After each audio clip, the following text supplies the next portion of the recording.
আর বাংলা বলায় ফের বাংলাদেশি তকমা, ফের ওড়িশায় আটক বাংলার বাসিন্দা। আটক পূর্ব মেদিনীপুরের ভগবানপুরের 4 বাসিন্দা। আরো বিস্তারিত এই বিষয়ে জানাতে পারবে পঙ্কজ, রয়েছে আমার সঙ্গে।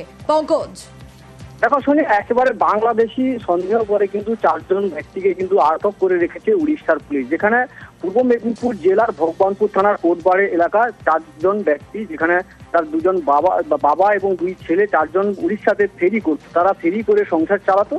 হঠাৎই গত 2 দিন আগেই তাকে উড়িষ্যার কটকের নিশ্চিন্তপুলি এলাকার পুলিশ তাদেরকে সন্দেহ করে আটক করে রেখেছে।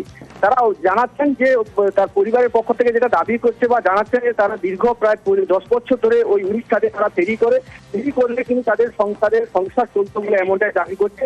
এবং তার পরিবারেরা জানছেন যে তারা ভারতীয়, তাদের কোনো বাংলাদেশি ডগমাও নেই। তারা কিন্তু যে তাদেরকে এইরকম ভাবে সন্দেহ করে আটক করে রেখেছে এবং পরিবার সূত্রে সেটা তারা দাবিও করছে যে যেখানে অর্থাৎ আবারও বাংলা বলায় বাংলাদেশি তকমা দিয়ে দেওয়া হলো।